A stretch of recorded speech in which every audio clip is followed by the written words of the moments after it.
O Anime Recaps Tagalog, mapapawaw ka sa sarap.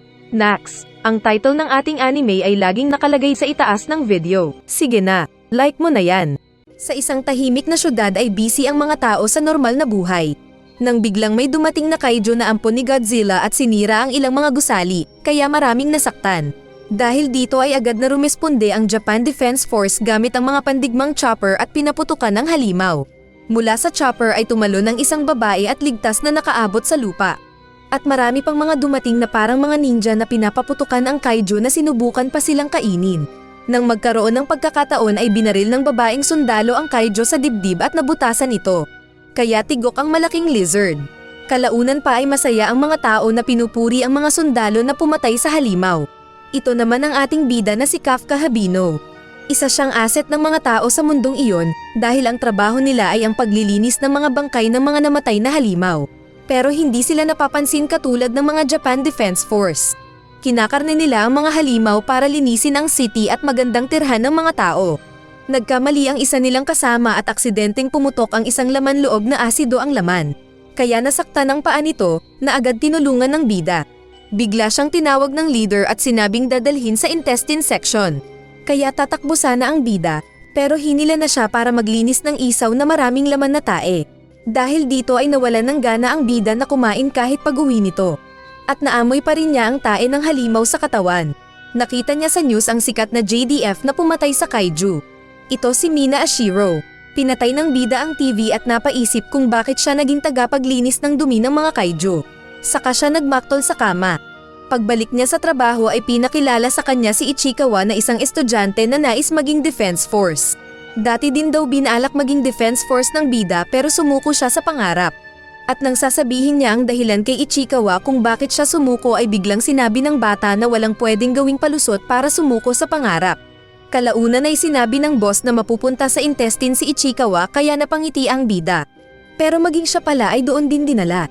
Kaya sa inis ay pinaglalagari ng bida ang isaw na may tae. Nag-lunch break sila pero hindi makakain ang dalawa dahil sa amoy ng tae. Kaya binigyan na lang ni Kafka ng pantapal ng ilong ang junior para hindi daw maamoy ang mabaho. Ayaw sana ni Ichiko pero pinilit siya ng bida. Nagpatuloy sila sa trabaho at pagsapit ng dismissal ay nag-alisan na ang lahat na nagpaalam sa kanila.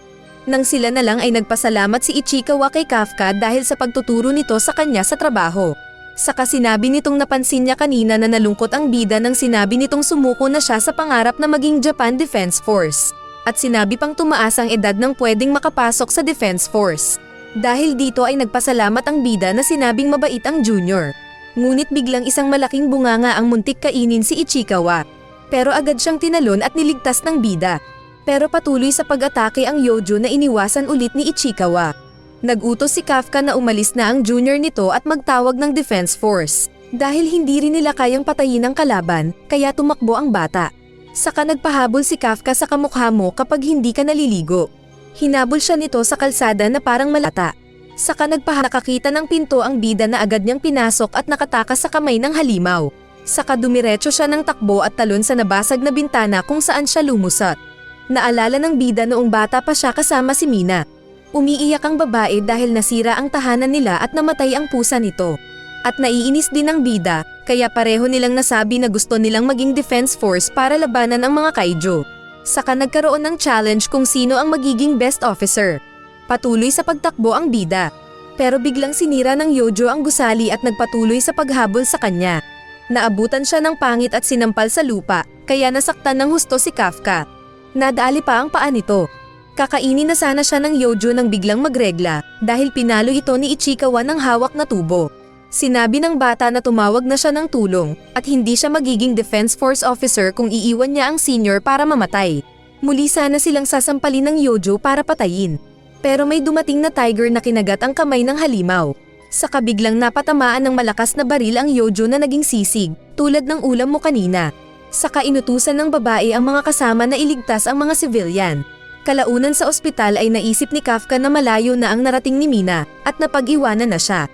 Tinawag siya ni Ichikawa na nagpasalamat at sinabing mabait na tao si Kafka. Saka sinabing bagay talaga nitong maging Defense Force officer. Kaya naging interesado ulit si Kafka. At sinabing susubukan niya ulit mag-apply ng pagiging Defense Force officer. Ayos na sana ang motivation niya nang biglang makakita ng halimaw na lumilipad sa harap niya. Sinabi ng halimaw na nahanap ang target, saka mabilis na pumasok ang insekto sa bunganga ni Kafka. Kaya napaigtad siya sa kama na napansin ni Ichikawa. Nang hinawi ng bata ang kurtina ay nakita niya ang itsura ni Kafka na naging halimaw. Kaya nagulat silang dalawa na napasigaw. Pero sinabi ni Kafka na siya ito. Tapos may dumaan pang pilay na nakakita sa kanya, na agad naglabas ng cellphone. Kaya naisip nilang papatayin siya ng defense force kaya sila napasigaw sa takot. Ipinakita noong bata pa sina Mina at Kafka na tinuturuan ng lalaki ang babae kung paano labanan ang mga halimaw. Natatakot ang babae kaya sinabi ng bida na siya ang bahala sa babae. Naalala pala ito ni Mina na napasabing sinungaling ang bida. Biglang may tumawag na may nakita silang halimaw sa isang ospital kaya sinabi ng babae na sila ang bahala dito. Agad naghanda ang grupo ng mga kaiju fighters sa pangunguna ni Mina. At mabilis din silang sumakay ng chopper. Samantala sa ospital ay halos mamatay sa takot ang matanda na nakakita sa bida. Tapos sinubukang ngumiti ni Kafka para maging peaceful, pero mukha siyang kakain, kaya mas natakot ang kawawang matanda. Nahawakan ni Kafka ang pader na biglang nag-collapse dahil sa lakas niya na hindi niya alam. At mas lalo silang nagpanik. Kaya naglabasan ang mas maraming mga pasyente na nakakita sa kanya. Kaya sinabi ni Ichikawa na tumakbo na sila. Ngunit nang buksan lang sana ni Kafka ang bintana ay bigla itong nawasak. Pero agad tumalon si Ichikawa na sinundan ng bida. Pero malayo ang talon niya sa bata. Habang tumatakbo ay nagtataka si Ichikawa kung paano naging kaiju si Kafka. Kaya nagtanong ito kung ito ba talaga ang leader. Pero paglingon niya ay nagulat siya dahil naging mas nakakatakot ang bida. Saka lumabas pa ang dila nito na kumain ng buhay na Angry Bird. Ngunit bigla din siyang lumiit at sumabay kay Ichikawa. Habang tumatakbo ay may bago siyang problema dahil naiihi na daw siya at puno ang pantog niya. Ngunit walang ano-ano ay lumabas sa kanyang nipal ang ihi. Kaya nagmaktol ang bida na tumigil at nahiga sa lupa dahil hindi na daw siya makakapag-asawa. Hinihila siya ni Ichikawa para tumakbo nang magtanong siya kung makakasali pa ba siya sa JDF. Na sinabi ni Ichikawa na hindi na dahil naging pangit siya. Kaya naiyak si Kafka. Bigla silang napatigil nang maramdaman ng bida ang pagdating ng isang kaiju mula sa ilalim ng lupa. At lumabas nga ito sa syudad. Kaya nahati ang puwersa ng mga kaiju killers patungo sa mga target. Kaya nagkaroon ng pagkakataon ang dalawa para mas lalong makatakas. Sa isang lugar na nasira ay ipinakita ang isang bata na sinusubukang iligtas ang ina na naipit. Ngunit biglang may dumating na isa pang halimaw na nanilip. Sinira nito ang bahay at kitang-kita ng ina na kakainin na sana ng malaking halimaw ang bata. Pero dumating si Kafka na sinuntok ang mas malaking halimaw na naitapon. Nilapitan niya ang bata para pakalmahin at muling ngumiti, ngunit mas lalong natakot ang bata na napaiyak dahil sa laki ng bunganga niya. Agad nilang pinakawalan ang naipit na ina bago nakabalik ang isa pang halimaw. Inutusan ni Kafka ang mga tao na umalis na dahil susuntukin niya ng malakas ang kalaban. Kaya agad na umalis sina Ichikawa. Nag-charge ng katawan at kamao si Kafka sa kabuong lakas na sinuntok ang dumaluhong na kalaban. At dahil sa lakas niya ay nawasak ang halimaw na naging regla na naikalat. At umulan ng dugo. Nang lumingon si Kafka ay natakot ang bata sa kanyang mukha at nagtago. Kaya lumapit ang bida at sinabing huwag matakot ang bata dahil parating na ang mga JDF. Aalis na sana siya nang bigla siyang tawagin ng bata para magpasalamat. Kaya naalala niya noong nagpasalamat si Mina noong bata pa sila. At muling nagkakumpiyansa ang bida na maging JDF. Saka biglang naglaho ang kanyang armor na pangit at lumabas ang kanyang mukha. Kalaunan ay nakita ni Mina ang nakarne na malaking kaiju. At tinulungan ang ina ng bata. Sinabi ni Mina na papatayin niya ang lahat ng mga kaiju kay masaya ang bata. Pero biglang nalungkot na sinabing huwag patayin ang mabuting kaiju na nagligtas sa kanya. Naging sikat sa news ang patungkol sa tinawag nilang Kaiju number 8 na bida. At nakita din ito ng mga katrabaho nila. Pero si Ichikawa lang ang nakakaalam ng tunay na Kaiju number 8. May natanggap na sulat si Ichikawa na pumasa sila ni Kafka sa resulta ng JDF application. Kaya masaya si Ichikawa na umalis at masaya rin ang mga kasama para sa mga bida. Tinawag ni Ichikawa ang leader na naglilinis na ng nakarne na kaiju. Pero naging mukhang halimaw ulit ito kaya sinipa ni Ichikawa at sinabing ayusin ang mukha dahil sikat na siya sa news. Bumalik pala sila sa hospital nang nakabalik sa pagiging tao si Kafka at nagrason lang na tumakbo sila dahil sa kaiju. Nang ayos na ang mukha ni Kafka ay ibinigay ni Ichikawa ang letter. Saka nasabi sa bida na hindi pwedeng maging halimaw si Kafka sa second round ng exam dahil papatayin siya on the spot. Pero sumagot ang bida na desidido na siya lalo na at matanda na siya para bumagsak. Pinulot ni Kafka ang inumin pero nahirapan siya sa pagbukas, kaya bigla siyang naging kaiju at nasira ang inuman. Kaya nagpatulong siya kay Ichikawa kung paano makontrol ang sarili. Pagkalipas pa ng ilang araw ay nagpunta sila sa HQ ng Defense Force para sa exam. Ngunit nakita nilang maraming mga sundalo sa paligid na may armas at tigok agad ang bida kapag biglang naging pangit. Nakita rin nila ang iba pang mga dumating na aplikante na excited pumasok. Isang babae ang nagsalita na tinawag siyang matanda.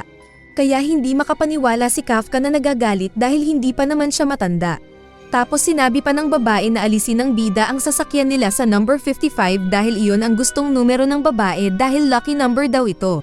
Kaya mas lalong nagalit si Kafka dahil sa pambabastos ng babae. At sinabing paparusahan niya ito ng masarap. Biglang naghubad ng coat ang babae kaya inakala ng bida na pinapakitaan siya. Pero nais lang palang ilabas ng babae ang kakaibang suit nito. Saka hinawakan ng kawawang sasakyan ng mga bida at buong lakas na binuhat ito at itinapon sa gilid. Kaya napasigaw ang dalawa. Nagpakilala ang babae na siya daw si Kakoru Shinomiya. Nilapitan niya si Kafka at mabilis na inamoy. Saka sinabing amoy kilikili, ay amoy kaiju daw ito. Para hindi mabisto ay nagpalusot si Ichikawa na nagtatrabaho sila sa paglilinis ng mga patay na kaiju. Ngunit mas nagulat ang babae nang binuhat din ni Kafka ang kanilang sasakyan na parang package lang at inayos. Buti na lang at inakala ng babae na mayroon ding suit ang lalaki.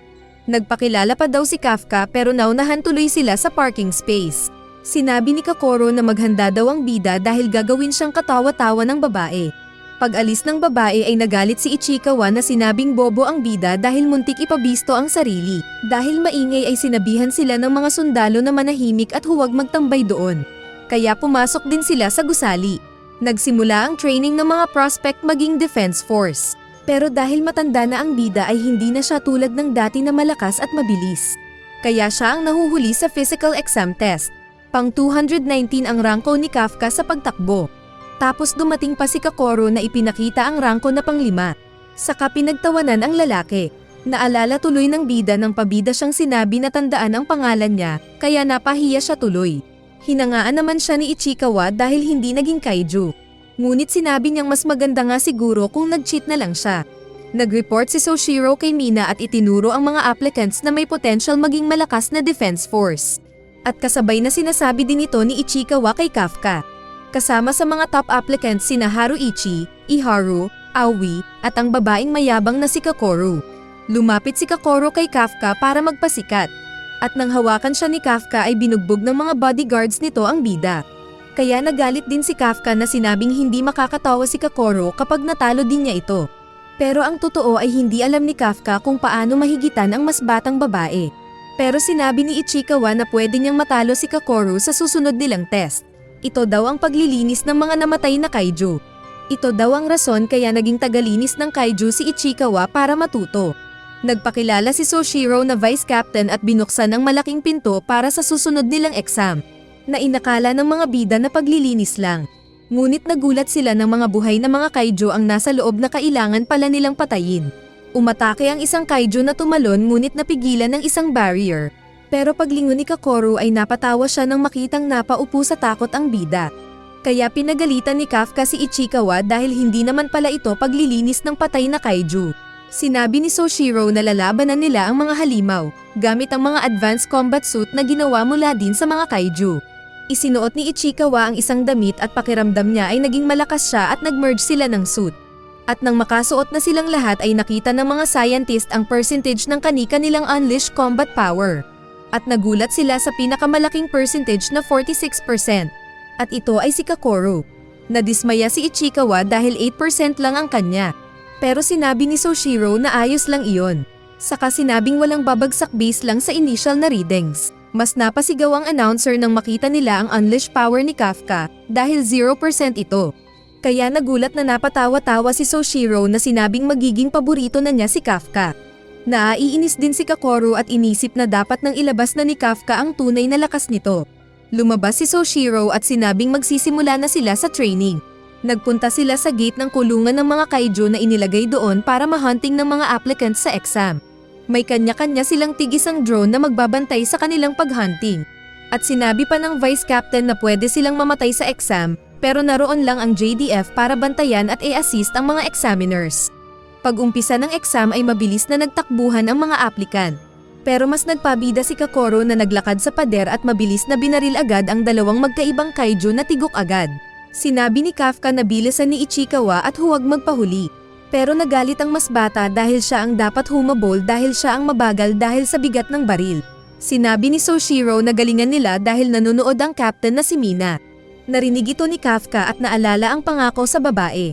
Nagtanong si Kafka kay Ichikawa kung anong gamit ng mga drone. Kaya naisip ng dalawa na hindi kill count ang mahalaga sa exam, kundi kung paano sila magtrabaho bilang team. Kaya nagpunta sila malapit sa kinaroroonan ng isang kaiju na binabaril ng iba pa. Nakita ng bida ang paa ng kaiju at naalala ang nalinisan nila dati na tulad nito. Kaya mabilis siyang nagtapon ng stun grenade sa ulo ng halimaw. Saka sinabing ang tiyan ng halimaw ang mahinang parte nito. Kaya ito ang binaril ni Haruichi at nabutasan ang katawan ng halimaw na namatay. At nakita ito ni Soshiro na nanonood sa control room. Habang tumatakbo ay naisip ng bida na hindi niya kailangan maging kaiju para pumasa. Pero isang kaiju ang biglang lumabas na hinampas ang bida. Kaya naitapon si Kafka sa isang pader, na nakita rin ng mga examiner at alam ng mga ito na nasaktan ang katawan ni Kafka. Lumapit ang halimaw at kakainin na sana ang bida at bagsak na sana siya. Pero biglang pinagbabaril ni Kokoro ang halimaw na nagkadurog-durog. Saka sinabi sa bida na natalo na naman siya at pwede siyang matulog kung gusto. Saka agad nagpatalon-talon ang babae at pinatay pa ang isang kaiju na kalaban ni Iharu. Mabilis namang pinuntahan ni Ichikawa si Kafka para tulungan. Saka sinabi pa ni Soshiro na nakita nila sa system na nasugatan ang bida at dapat na silang tumigil. Kaya nawala ng pag-asa ang bida na wala na siyang pag-asa para masabayan si Mina. Sinabi ni Soshiro na tumigil na si Kafka. Kaso ay sinabi ng bida na nais pa rin niyang tuparin ang pangarap kahit na iniisip ng iba na wala siyang silbi. Tumayo si Kafka at nagulat ang mga examiner dahil biglang naging 0.01 ang percentage ng unleashed power niya. Dahil nakatayo pa ang bida ay pinagbigyan siya ni Soshiro na magpatuloy. Sinabi ni Ichikawa na tutulungan niya ang senior. At binuhat ni Ichikawa ang bida habang tumatakbo, kaya grabe ang pagtawa ni Soshiro habang pinapanood sila. Patuloy sa pakikipaglaban at pag-uunahan ang iba pang mga applicants. Pero si Kokoro pa rin ang nangunguna. Pinatay ng babae ang isa pang kaiju. At nagpatalon-talon saka pinagbabaril pa ang dalawa. Kumuha siya ng isang matulis na tubo at buong lakas na pinalo ang isang kaiju. Habang nasa ere ay nagtapon siya ng granada sa mas malaking boss kaiju na nasaktan sa pagsabog. Kaya madaling pamatong sa bunganga ng halimaw ang babae. At pahiro na binaril nito ang lamang loob ng halimaw na sumabog sa loob at bumagsak ang halimaw sa tabi ng babae. Kaya natapos ang exam nang walang nagawa ang dalawang nag-combine na bida. Inakala daw ni Soshiro na may babagsak na maraming applicants. Pero wala daw dahil inubos ni Kokoro ang karamihang mga halimaw doon. Dahil natapos ay naisip ni Kokoro na bumalik na para pagtawanan na naman si Kafka. Ngunit sa likod niya ay biglang lumabas ang isang humanoid kaiju na si number 9 at agad na binutas ang dibdib ng babae. Nag-uusap naman ang dalawang bida tungkol kay Kokoro. Nang biglang magulat ang mga Defense Force applicants dahil gumalaw at bumangon ang mga namatay na kaiju. Nagsuka naman ng dugo si Kokoro dahil sa tama sa dibdib. Ngunit nasabi niyang pwede pa siyang lumaban. Nagsalita ang kaiju na sinabing bakit buhay pa ang babae. At kinagulat ito ni Kokoro dahil unang beses nakakita ng matalino at nagsasalita na kaiju. Inayos ng suit ang sugat niya at agad na tumayo para barilin ang kaiju.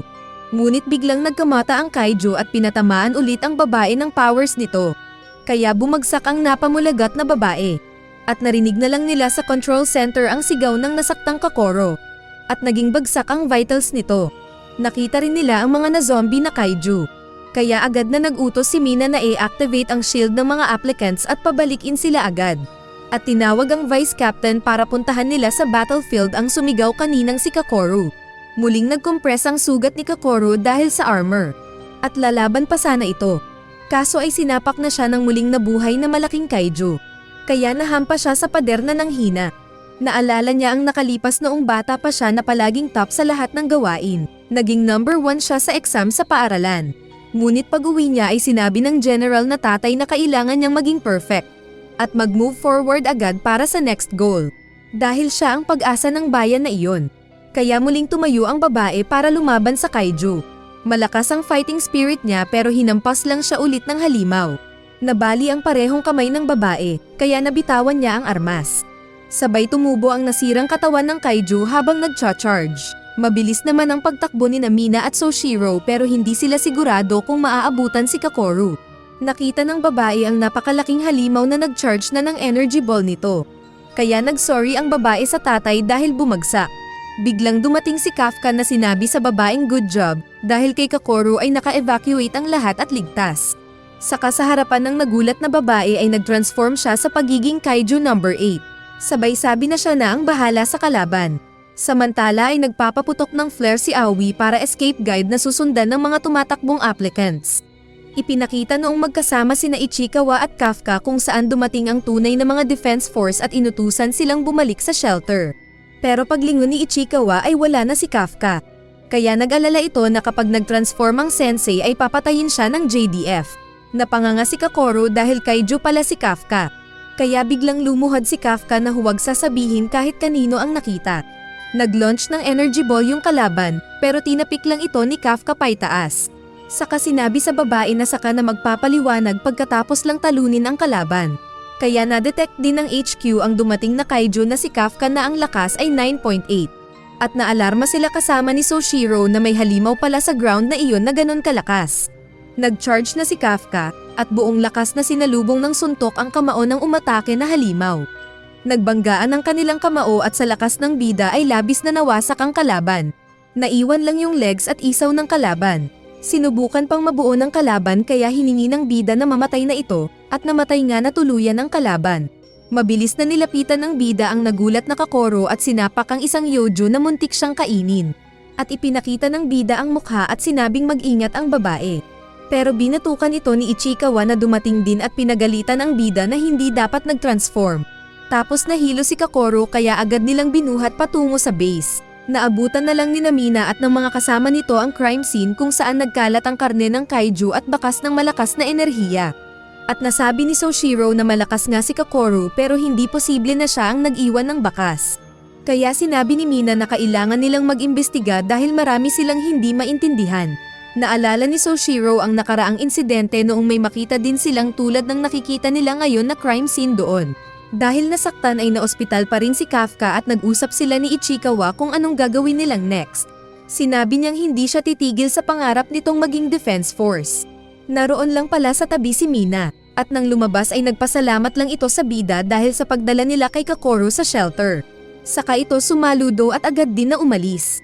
Samantala ay nagising na din si Kakoru na hinahanap ang tatay. Pero si Soshiro ang nakita. Magsasalita sana siya, pero naalala ang sinabi ni Kafka na huwag sasabihin ang lihim niya. Kaya sinabi ni Kakoru na siya ang pumatay sa kalaban. Naipabalita ang pangyayari ngunit walang nasaktan at namatay ni isa. Kaya nagulat ang kalabang kaiju na nakikinig gamit ang cellphone. Nasa CR ito na nagtataka kung bakit walang namatay kahit isa. May tumawag sa cellphone niya na kanyang sinagot at hinahanap na siya. Kaya unti-unting naganyong tao si kaiju number 9 saka nagdamit.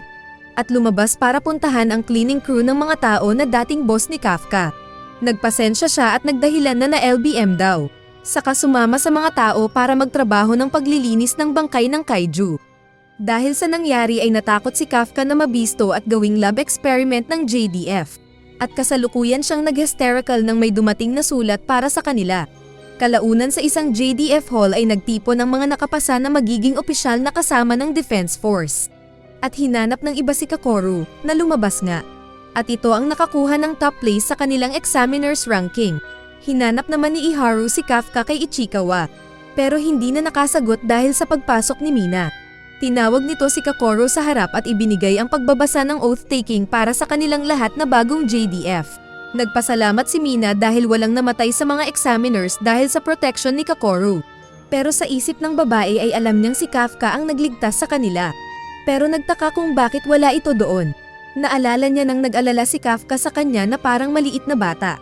Pero ayaw niya iyon dahil nakakahiya. Tapos biglang dumating ang late na si Kafka na masayahin pa rin.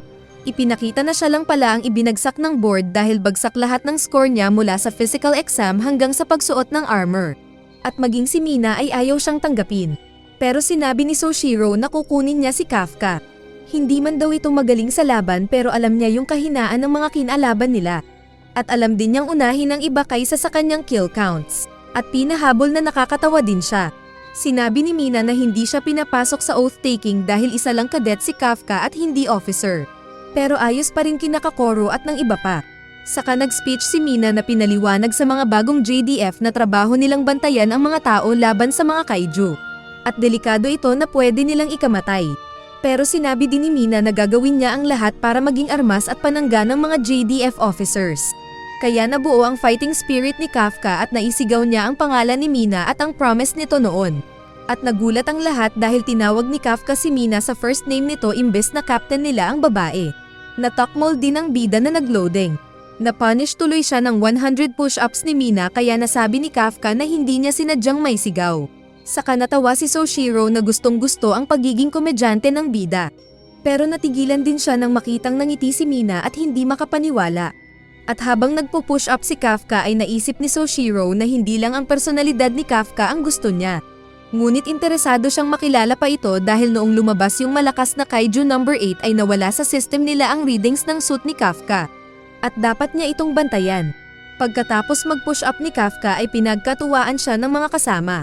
Lalo na nang sabihin ni Kokoro na nais niyang makausap ang bida. Kinantsawan nila itong magtatapat ng pag-ibig.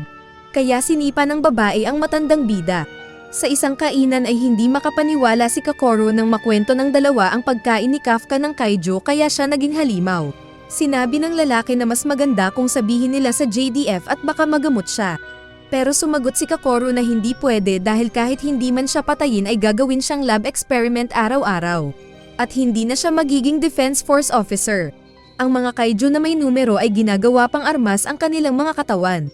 Kaya natakot ang bida at inaalog-alog si Kokoro na huwag sasabihin ang sekreto niya.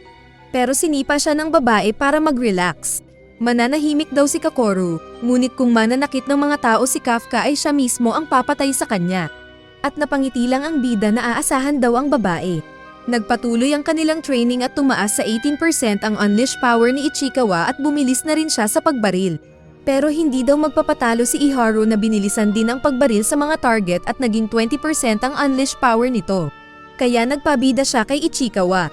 Ngunit nang matapos si Kokoro ay 55% ang unleashed power nito kaya pinagtawanan ang dalawa na kahit magsanib pa sila ay mas mataas pa rin sa kanya. Samantalang medyo natagalan si Kafka at naging 1% na daw ang unleashed power nito. Ganun pa man ay masayang-masaya siya na hinahabol si Kokoro para masabi ang achievement. Sinigawan siya ni Soshiro na sinabing kapag ganun lang ay tatanggalin si Kafka pagkatapos ng 3 buwan. Napansin ni Soshiro na may competition sa mga officers at kahit wala na sila sa training ground ay nagpapabidahan pa rin sila. At sa hot bath ay nagpapalakihan ng muscles sina Iharu at Ichikawa. Nakisawsaw din si Kafka na ipinakita na ang muscles nito na dulot ng hard work. Believe na sana ang mga mas bata, pero biglang lumabas yung bilbil ni Kafka kaya natawa ang dalawa. Kaya naghamon na lang ng banong braso si Kafka. Pero biglang pumasok si Aoi na bato-bato ang katawan. Kaya biglang tumalon sa tubig ang tatlo para itago ang katawan. Tapos hindi na daw muscles ang usapan. Samantala ay naabutan naman ni Kokoro si Mina sa paliguan na katatapos maligo. Nakita ni Kokoro ang sexy at perfect na muscles nito. Kaya nagtanong kung anong training ni Mina. Kaya tumayo si Mina para ituro ang basics. Na ikinapagpasalamat ni Kokoro. Balik sa mga lalaki ay nakwento ni Iharu na isa siyang gangster rider noong high school. Isang kaiju ang umatake at sinira ang bike niya nang iniligtas siya ni Mina. Kaya siya sumali sa Defense Force para kay Mina. Saka sinabi din ng iba pa na lahat sila ay na-inspired sa galing ni Mina. Nang tanungin nila si Kafka kung bakit, ay hindi sila makapaniwala na childhood friend pala niya si Mina. Nagkwento saglit si Kafka, saka aalis na sana. Pero hinila siya ng iba pa dahil interesado sila patungkol kay Mina. Ngunit dahil nasobrahan sila sa pagbabad sa hot bath ay nawalan silang lahat ng malay. At pinapaypayan sila ni Ichikawa nang makita sila ng mga babae. At nasabi na lang ni Kokoro na mga unggoy kasi sila pagdating kay Mina. At ipinakita pa ang magagandang araw ng pagsasama at pagka-develop ng pagkakasama ng mga Defense Force. Minsang nag-overtime sa pag-aaral si Kafka dahil palagi siyang kulelat, ay nagulat siya nang puntahan siya ni Soshiro. Sinabi ng Vice Captain na alam niyang para kay Mina ang ginagawa ni Kafka. Dahil naririnig daw niya ang usapan nila sa hot bath. At sinabing lahat ng usapan doon ay naire-record. Kaya nagulat si Kafka na tumayo. Sinabi ng bida na gagawin niya ang lahat para matupad ang pangako kay Mina na magiging nasa tabi siya nito. Pero hindi daw papayag si Soshiro. At bago aalis ay ipinaalala ni Soshiro na huwag siyang makipag-close masyado sa iba pang officers. Dahil anumang oras ay pwedeng may mangyaring masama. Saka nagulat sila nang marinig ang alert ring at mabilis ding nagising ang iba pa. Saka sinabi ni Soshiro na maghanda na si Kafka sa una nilang misyon.